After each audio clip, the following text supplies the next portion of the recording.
So in today's topic, what we will discuss solve for y. So हमें पता है जो हमारा टॉपिक है वो है मिसलिनियस फॉर्म्स से सो ये वो टाइप्स डिफरेंशियल इक्वेशंस है जिसमें ऑर्डर वन है और डिग्री कुछ भी हो सकता है। सो इस टाइप के जो डिफरेंशियल इक्वेशंस है ये किस तरीके से हमें सॉल्व करना है वो हमने देखा। कल हमने एक टाइप कंप्लीट किया है सॉल्व फॉर पी।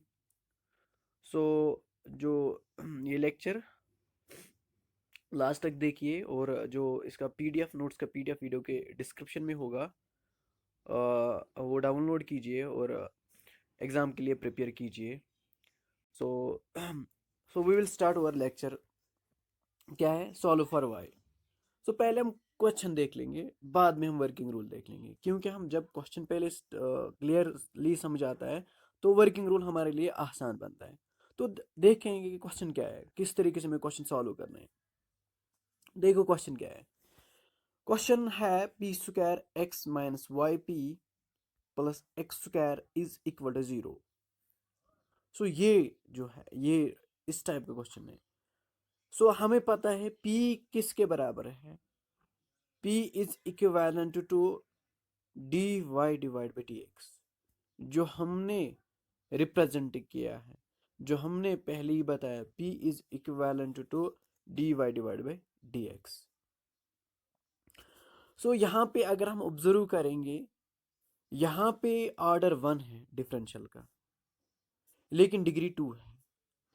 सो पहले ही हमें पता चला। अब ये क्या है, ये मिसलिनियस फॉर्म है। अब इसको किस तरीके से सॉल्व करना है हमें याद रखना है। क्या, थ्री मेथड से। एक तो सॉल्व फॉर पी है, एक तो सॉल्व फॉर एक्स है, और सॉल्व फॉर वाई है। अब जो हमारा नेक्स्ट टॉपिक है वो सॉल्व फॉर वाई। आप देख लीजिए इसमें कौन सा वेरिएबल। ओके, वॉइस का प्रॉब्लम है। एज आपको वॉइस का प्रॉब्लम है? हाँ याज, अब बोलिए, वॉइस का प्रॉब्लम है। सो ये क्वेश्चन देख लो। जो ये क्वेश्चन है इसमें क्या है, इस क्वेश्चन में है ऑर्डर वन है लेकिन डिग्री टू है। तो पहले ही हमने ऑब्जर्व किया है कि ये किस टाइप का क्वेश्चन है। इसमें हमें क्या करना है, अगर ऑर्डर वन है डिग्री टू है तो इस टाइप का क्वेश्चन जो सॉल्व करना है वो किस तरीके से हमें सॉल्व करना है। ये पहले ही ये मिसलिनियस फॉर्म है। मिसलिनियस फॉर्म अगर हो तो हमें किसके ऊपर सोचना है, solve for x, solve for y and solve for p के ऊपर सोचना है। तो अब हमें ये जो डिफरेंशियल इक्वेशन है यहाँ पे ऑब्जर्व कीजिए। ये जो डिफरेंशियल इक्वेशन है इसमें क्या है, कौन सा वेरिएबल हम explicitly in terms of another explain कर सकते हैं। जो कि मैंने आपको समझाया, एक्सप्लिसिट किसको कहते हैं, एक्सप्लिसिट फंक्शन किस फंक्शन को कहते हैं। अगर ये पॉसिबल हुआ, हम एक वेरिएबल को एक्सप्रेस कर सकते in terms of other variable, then we can say that the first variable is explicit function in terms of another variable. Just like see the example जो मैंने कल भी आपको समझाया। अगर y is equal to 3x square plus 4x plus 9, and ये हमारे पास एक इक्वेशन है, और ये इक्वेशन आप मुझे बताओ इसमें मैंने कौन सा वेरिएबल एक्सप्रेस किया explicitly in terms of other. ये तो काम दिख रहा है, मैंने y वेरिएबल को एक्सप्रेस किया in terms of x variable. So we can say that y variable is explicit function of x variable. समझ आया कि नहीं? ये एक्सप्लिसिट फंक्शन का कंसेप्ट आपको समझ आया? सो एक्सप्लिसिट वर्ड मैंने यूज किया है वर्किंग रूल में, इसीलिए मैं आपको समझा रहा हूं कि एक्सप्लिसिट फंक्शन किसको कहते हैं। So when it is possible to describe one variable in terms of another variable, so we can say that y is explicit function of x। समझ आया? हाँ, चलो ठीक है। इस डिफरेंशियल इक्वेशन के ऊपर देखो, ये डिफरेंशियल इक्वेशन है, इस डिफरेंशियल के ऊपर देखो। यहां पे हम कौन वेरिएबल एक्सप्लिसिटली एक्सप्रेस कर सकते हैं इन टर्म्स ऑफ अदर। यहां पे देखो, कौन सा वेरिएबल हम एक्सप्लिसिटली एक्सप्रेस कर सकते हैं? क्या हम एक्स कर सकते हैं? एक्स कर सकते हैं इन टर्म्स ऑफ अनदर? क्या ये पॉसिबल है? नहीं नहीं, वाई को हम एक्सप्रेस कर सकते हैं। आप इस इक्वेशन को प्रॉपरली देखिए, जो एक्स है ये यहाँ पे भी है और यहाँ पे भी है, इस फर्स्ट टर्म में भी है और लास्ट टर्म में भी है, और जो पी है ये, तो ये किस में है? ये नहीं नहीं, पहले समझो आप, ये किस, सॉल्व फॉर एक्स है, सॉल्व फॉर वाई है, सॉल्व फॉर पी है, आपको आइडेंटिफाई करना है पहले, वही तो मैं आपको समझा रहा हूं। आप इसमें देखिए, खाली एक दफा कौन है, एक्स वेरिएबल या वाई वेरिएबल या पी वेरिएबल, कौन सा वेरिएबल इसमें एक ही टाइम्स आता है? एक ही टाइम्स मतलब एक ही टर्म में खाली वो वेरिएबल है, वो कौन सा वेरिएबल है? हाँ जल्दी बोलो, कौन सा वेरिएबल है? अब देखिए ना, इस जो फर्स्ट टर्म है इसमें क्या क्या है? P and x. जो लास्ट टर्म है इसमें भी क्या है? P and X. So x कितने टाइम आया? दो टाइम्स। तो ये हम एक्सप्रेस नहीं कर सकते इन टर्म्स ऑफ अनदर। देखो इसमें क्या है, इसमें पी है, क्या कोई और पे पी है? हाँ, सेकंड टर्म में भी पी है, और इनफैक्ट यहाँ पे पी स्क्वायर है, यहाँ पे पी है, it is quadratic and linear, so it is not possible to solve, we can explicitly express in terms of p. समझ आया? सो अब एक ही दफा कौन सा वेरिएबल आता है? वाई आता है ना, एक ही वाई, एक और कहीं पे वाई है, और किसी टर्म में वाई है किसी टर्म में वाई है इसके बगैर?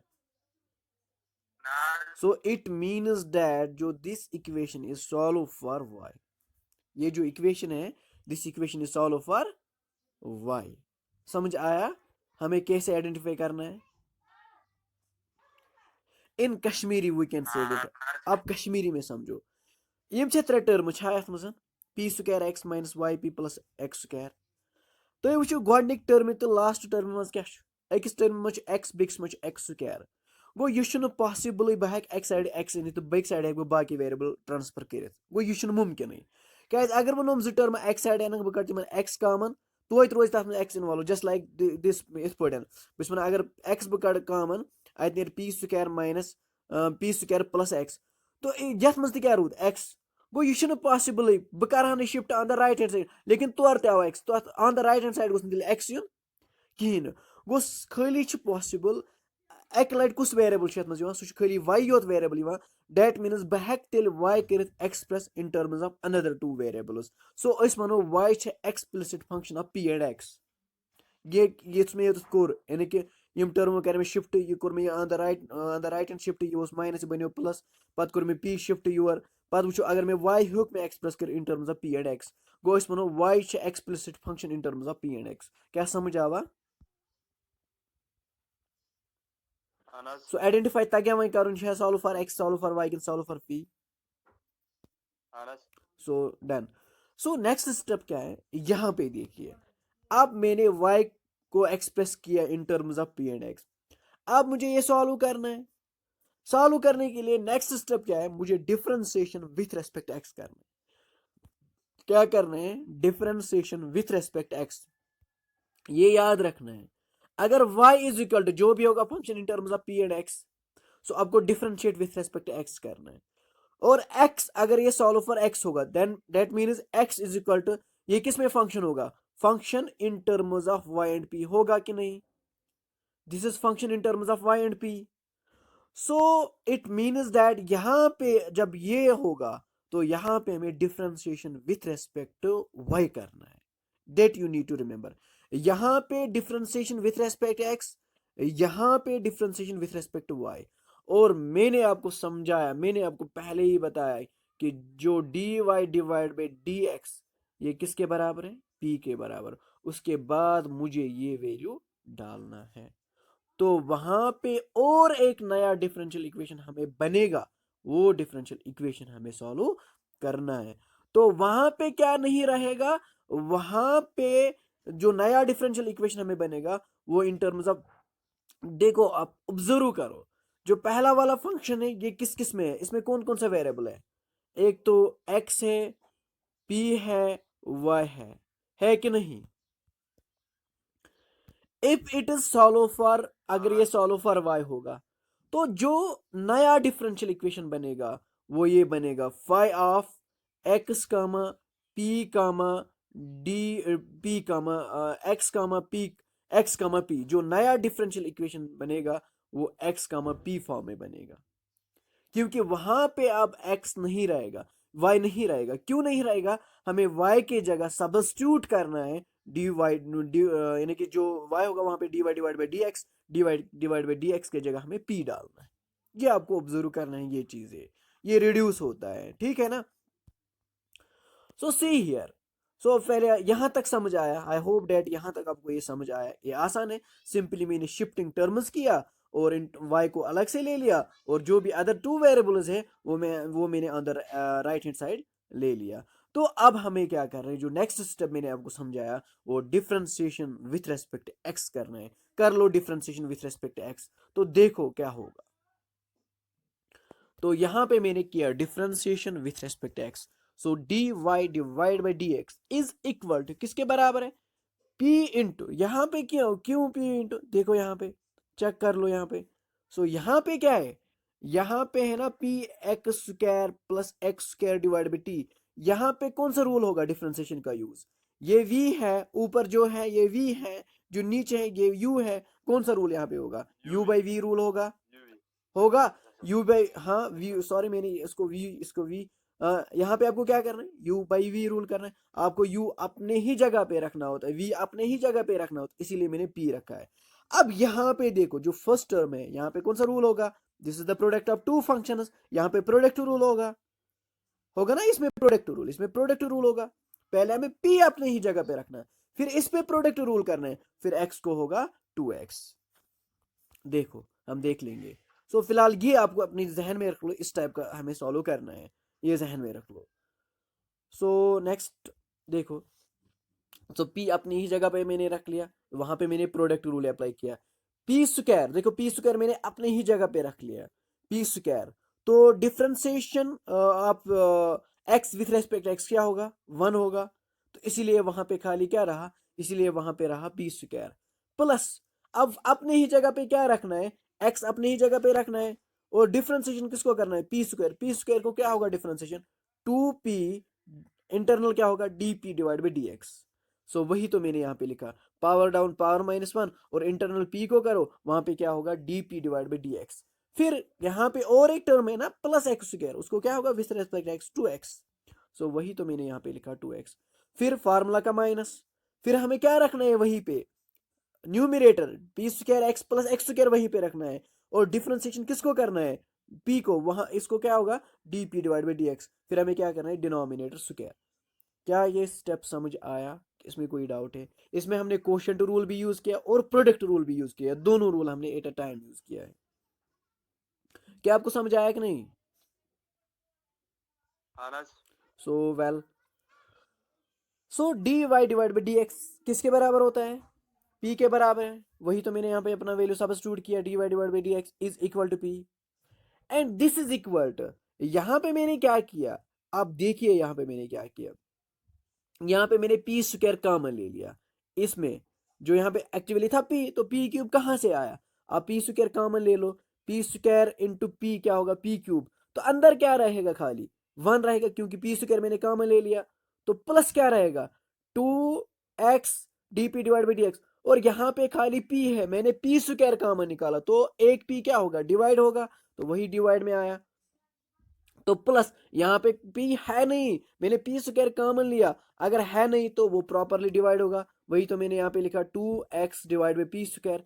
फिर यहाँ पे मैंने क्या किया? माइनस। अब चेक कीजिए, यहाँ पे आया खाली x divide by P. Sir आपने पी स्क्वायर कॉमन निकाला, तो यहाँ पे पी स्क्वायर है, देयर इज नो डाउट। लेकिन इसमें यहाँ तक आप, यहाँ तक जो ये फर्स्ट ब्रैकेट है वहां तक आपने पी स्क्वायर कॉमन लिया, लेकिन यहाँ पे जो ये p है ना, ये यहीं तक मल्टीप्लाई था, इन दो टर्म्स को ये मल्टीप्लाई था, लेकिन इसको ये मल्टीप्लाई नहीं था। अब यहां से आपको p क्यूब कॉमन लेना है, आपको ये ख्याल रखना है। यहां से आपने क्या ले लिया? p क्यूब कॉमन लिया, इसीलिए अगर यहाँ पे p स्क्वायर है तो वहां पे एक p डिवाइड हो जाएगा क्योंकि मैंने p क्यूब कॉमन लिया। तो यहाँ पे x square divide by p cube d p divide by D x, और डिवाइड बाई क्या है, पी स्क्वायर है। क्या आपको ये समझ आया? ये स्टेप अच्छे से समझो, ये स्टेप इसमें कैलकुलेशन अच्छा खासा है, ये अच्छे से सीखो। क्या ये स्टेप समझ आया जो मैंने हाईलाइट किया? चलो, अयाज क्लास में है कि नहीं? अयाज आप क्लास में हो? Yes sir, yes sir. चलो ठीक है, रेस्पॉन्स दो, आपको समझ आता है कि नहीं आता है, कम से कम बोलो। तो p है यहीं पे, तो मैंने तो ये जो है p डिनोमिनेटर में, उसको मैंने शिफ्ट किया यहाँ पे, क्या होगा p इंटू पी स्क्वायर, क्या होगा p क्यूब, वही तो मैंने यहाँ पे लिखा p क्यूब। तो is equal to p cube into क्या है, 1 + 2 divide by p into x d p divide by D x, plus वही तो जो भी है रिमेनिंग टर्म्स वो मैंने ऐसे ही लिख दिया। तो ऑब्वियसली ये पी क्यूब और ये पी क्यूब क्या होगा, कैंसिल होगा, तो वहां पे क्या रहेगा, खाली 1 रहेगा। 1 is equal to 1 + 2 divide by, ऐसे ही जो भी टर्म्स है वो मैंने सेम टू सेम लिख दिया नीचे भी। अब क्या होगा, ये 1 और ये 1 कैंसिल होगा, तो वहां यहाँ पे खाली 0 रहेगा। 0 is equal to 2 divide by p into x plus minus x divide by p d p divide by D x. हाँ, इसमें जो ये टर्म्स है यहाँ पे मैंने थोड़ा ग्रुपिंग भी किया है। मतलब ग्रुपिंग क्या किया, जिस टर्म में D p divide by D x है वो मैंने एक साइड में ले लिया, और उनमें से मैंने D p divide by D x common ले लिया, बाकी तो कुछ नहीं। जो with free from d p divide by D x है वो मैंने अलग से ले लिया, वहां पे खाली एक ही टर्म है जो free from d p divide by D x है, वो है कौन सा, d 2x divide by p square, वो मैंने अलग में ले लिया। तो x zero is equal to, ये इवालुएट आप करो। इवालुएट करने का रास्ता क्या है, हम हर एक जगह पे, यहाँ पे आसान है, यहाँ पे 2x डिवाइड बाई पी है, एक x, 2 को काटो एक, तो वहां पे क्या रहेगा, एक रहेगा, रहेगा ना। यहाँ पे 2x डिवाइड बाई पी, यहाँ पे फर्स्ट x, यार ऐसे भी आप कैलकुलेट कर सकते हो, डिनोमिनेटर सेम है, 2x minus x is x, इसीलिए आया x divide by p minus x square divide by p cube d p divide by D x plus 2x divide by p square. So 0 is equal to, यहाँ पे मैंने क्या किया, यहाँ पे observe कीजिए, यहाँ पे मैंने पी स्क्वायर का 1 divide by p square common लिया, यानी कि हर एक स्टेप आपको अच्छे से आपको यहाँ पे समझना है। तो मैंने क्या दिया, 1 डिवाइड बाई पी स्क्वायर मैंने कॉमन लिया, तो क्या 1 डिवाइड बाई पी, यहाँ पे खाली पी है और मैंने डिवाइड में कॉमन ले लिया, तो अगर डिवाइड में है नहीं तो उसको मल्टीप्लाई होगा, अगर मैंने मल्टीप्लाई में कॉमन लिया तो वो डिवाइड होता है, अगर मैंने डिवाइड में कॉमन लिया वो मल्टीप्लाई होता है, इनवर्स, ठीक है ना, रिवर्स में होता है। सो वही 1 डिवाइड पी स्क्वायर, यहाँ पे खाली एक ही पी था, तो एक भी नहीं था, तो मैंने क्या किया, मैंने वो मल्टीप्लाई किया, फिर डिवाइड में ऑटोमेटिकली डिवाइड में पी स्क्वायर आ जाएगा, वो मैंने कॉमन ले लिया, माइनस यहाँ पे पी क्यूब है, मैंने खाली पी स्क्वायर कॉमन लिया, तो किसके बराबर होगा, minus x square divide by p into क्या है, D p divide by D x. और मैंने ये शिफ्ट किया, ये 0 नहीं है, मैंने शिफ्ट किया अंदर राइट हैंड साइड या अंदर लेफ्ट हैंड साइड, तो वो बन, यहाँ पे अगर प्लस है तो अगर हम शिफ्ट करते हैं वो माइनस बनता है। तो क्या होगा, यहाँ पे 1 डिवाइड बाई पी स्क्वायर है, यहाँ पे 1 डिवाइड बाई पी स्क्वायर है, ये कैंसिल होगा। सो फाइनली हमें क्या रहा, फाइनली हमें रहा d p divide by D x is equal to -2x, अगर ये मल्टीपल में है, अगर उसको शिफ्ट कर ले on the right hand side तो डिवाइड होगा ऑब्वियसली, ये तो कैलकुलेशन है। सो अब आगे जाओ, आगे जाओ। सो यहाँ पे इस टर्म को आप रेसिप्रोकल ले सकते हो, इस टर्म को। सो जैसे कि आप आम अक्सर कैलकुलेशन करते हो, 2x अपनी ही जगह पे रख लो, और जो ये डिवाइड है इसको मल्टीप्लाई में चेंज कर लो, अगर हम मल्टीप्लाई में चेंज करते हैं तो जो नीचे वाला टर्म है इसको रेसिप्रोकल होता है, तो रेसिप्रोकल इसीलिए आया -2x p divide by p square x minus x square, तो वही।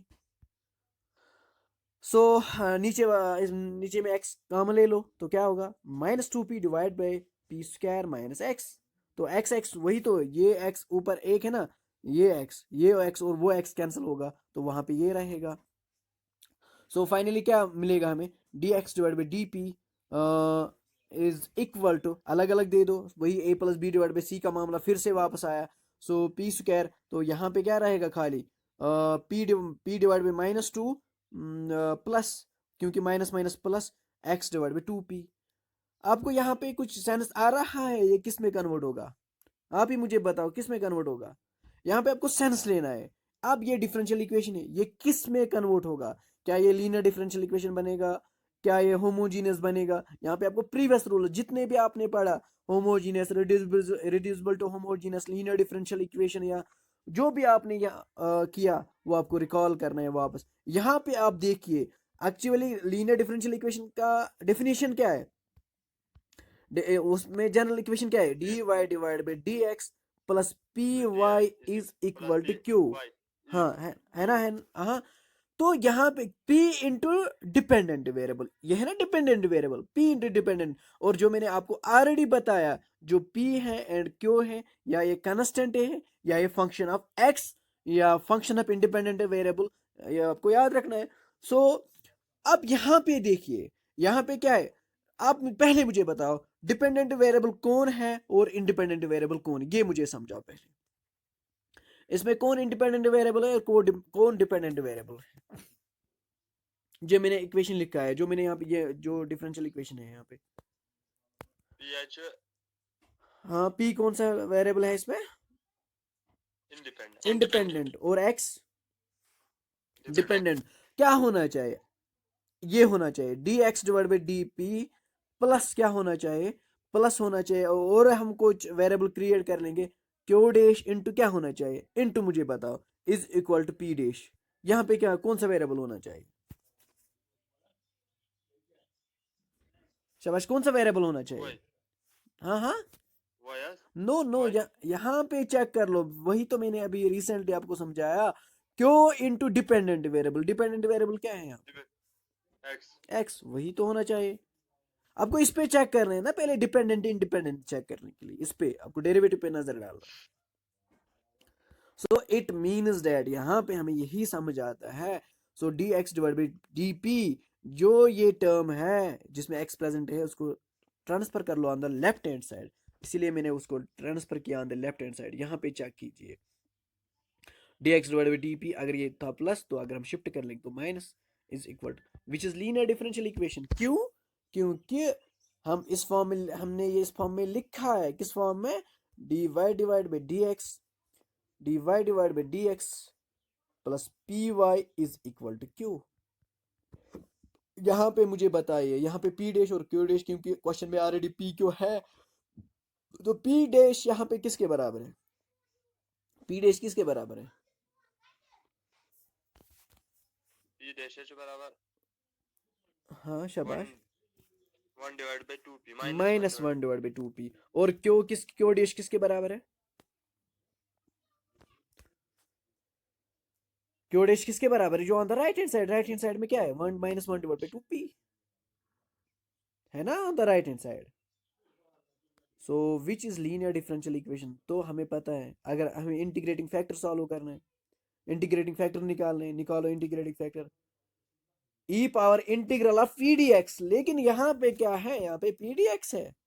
अब यहाँ पे चेक कीजिए ना, यहाँ पे क्या है, किससे हम डिफ्रेंसिएशन करते हैं, विथ रेस्पेक्ट पी, तो क्या होगा, integral of P dash D P होगा ना, होगा कि नहीं, आप मुझे बताओ, समझ आता है कि नहीं।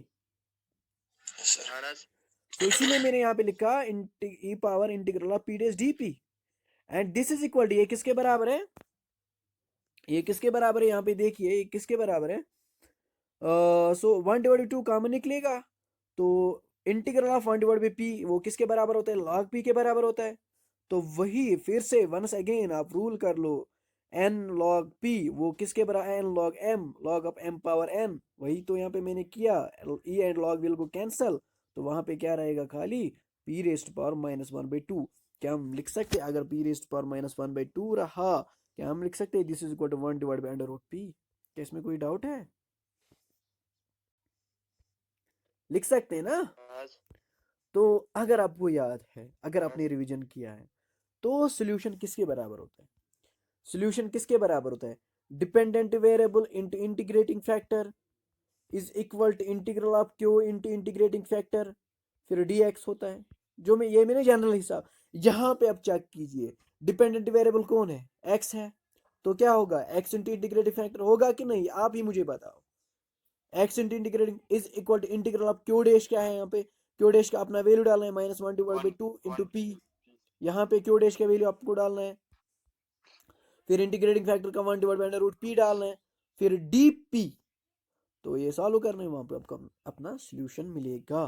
देखो देख लीजिए, यही तो x इंटू इंटीग्रेटिंग फैक्टर है ना 1/√p is equal to -1/2।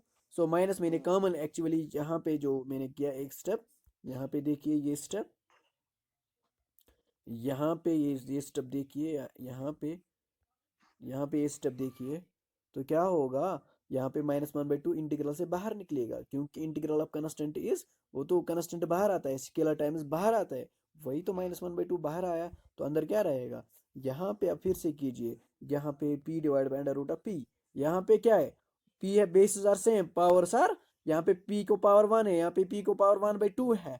In case of division when base are same powers are subtracted, याद है ना।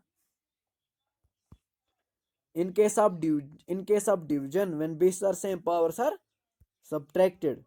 so वही तो मैंने यहाँ पे किया, यहाँ पे देखिए जो नेक्स्ट स्टेप है यहाँ पे, so this is equal to, ये किसके बराबर है, x divide by √p is equal to -1/2p। तो क्या होगा यहाँ पे, सो 1/2 -1, और यहाँ पे हमने डायरेक्टली इंटीग्रेशन भी उसके बाद किया। देखो एक्चुअली ये सॉल्व करो, क्या होगा यहाँ पे, दिस इज इक्वल टू -1/2, तो -1/2 फिर क्या रहेगा, इंटीग्रल ऑफ p 1/2 रहेगा, 1/2 माइनस माइनस रहेगा, सॉरी,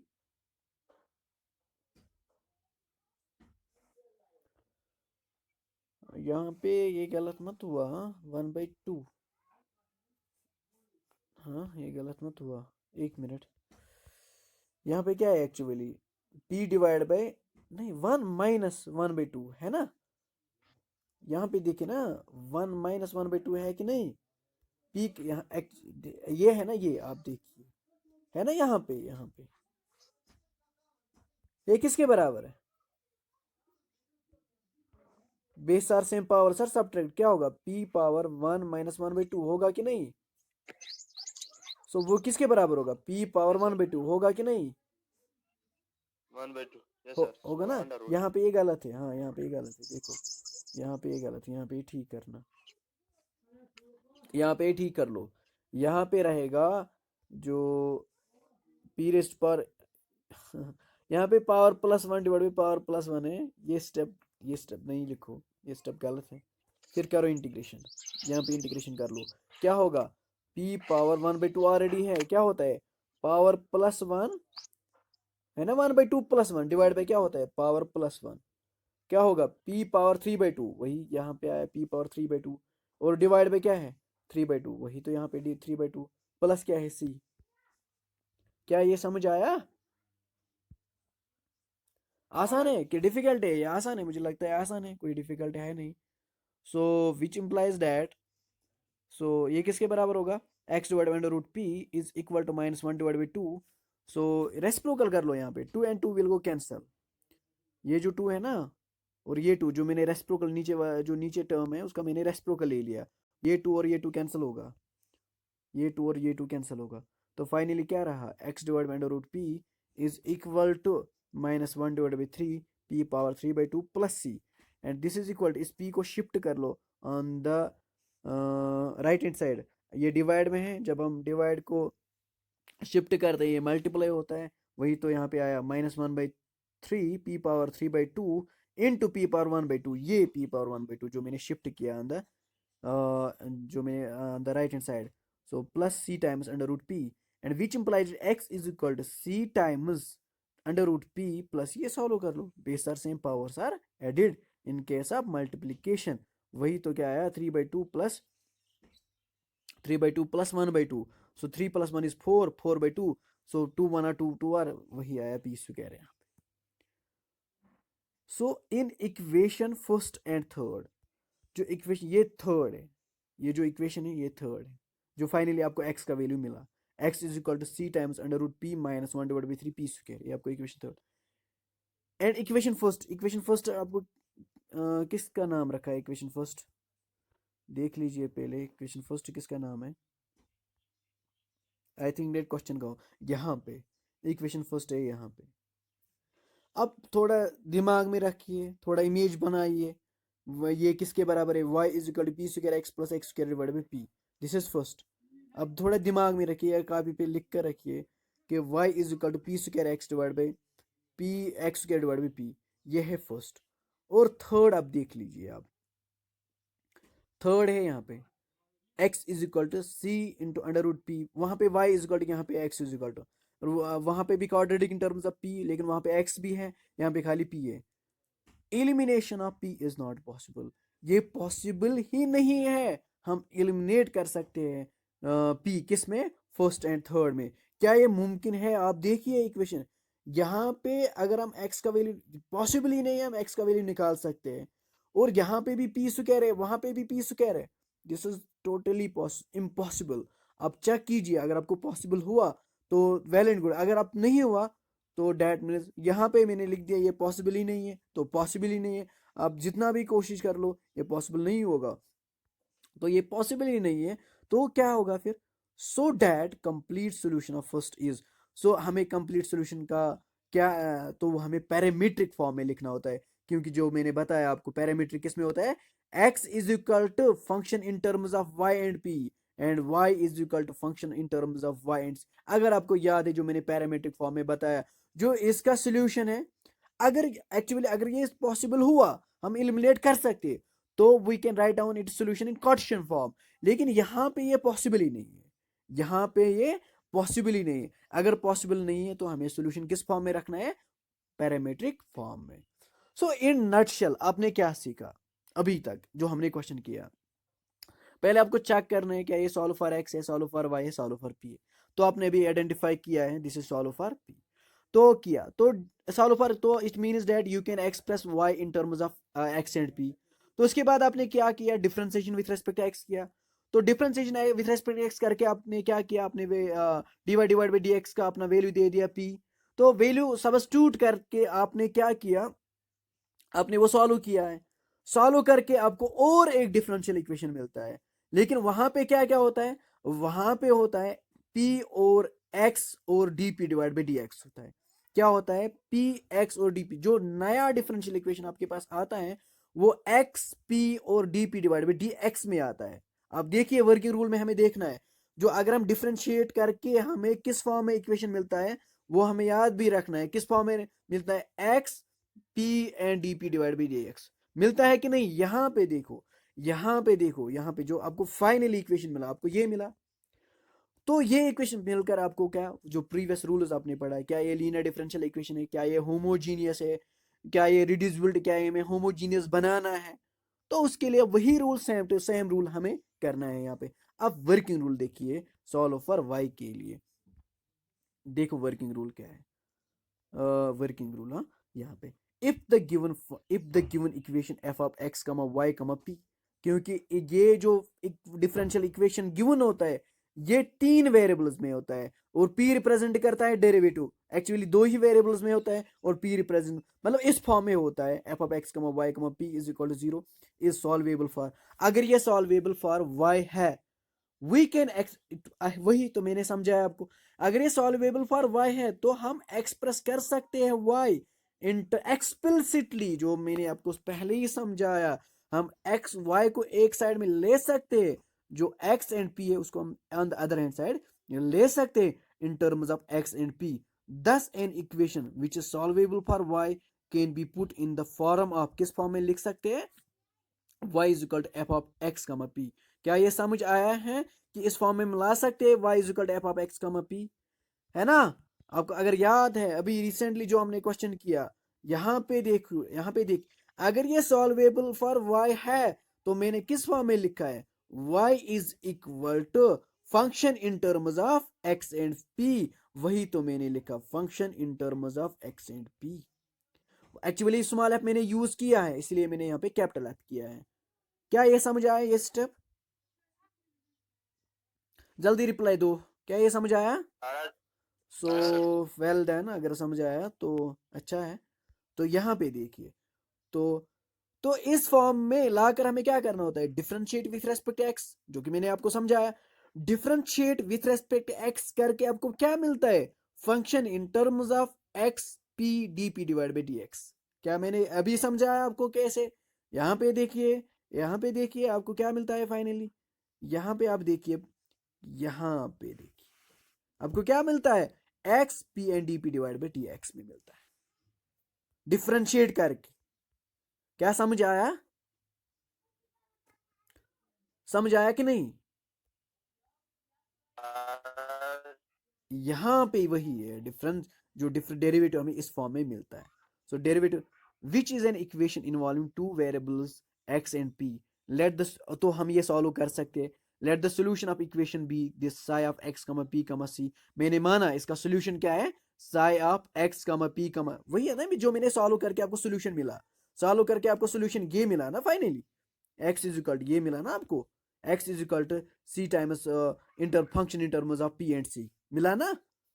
वही तो मैंने यहाँ पे लिख दिया, सॉल्व करके आपको क्या मिलता है, सॉल्व करके आपको एक सोल्यूशन मिलता है, psi of x comma P comma सी, जो तीन में रहता है एक्स पी और सी में, this is third, where c is an arbitrary constant, eliminating p between first and third, जो आपको सोल्यूशन मिलता है और जो पहले y होता है, y is equal and x is equal, अगर वहां पे पॉसिबल है आप एलिमिनेट कर सकते हो p, the solution of is of the form, तो सोल्यूशन किस फॉर्म में आपको मिलेगा, x y और c, क्योंकि p एलिमिनेट होगा तो किस फॉर्म में मिलेगा, कार्टेशियन फॉर्म में मिलेगा। अगर आपको याद है जो फंक्शन है कार्टेशियन सोल्यूशन, वो सोल्यूशन होता है जिसमें x y और c होगा।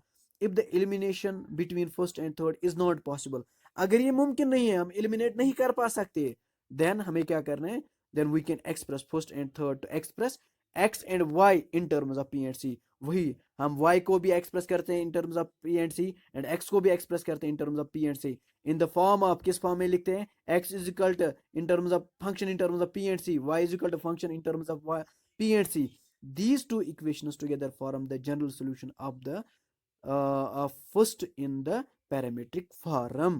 क्या समझ आया कि नहीं। चलो हम रिमार्क अच्छे से समझेंगे कि रिमार्क क्या है।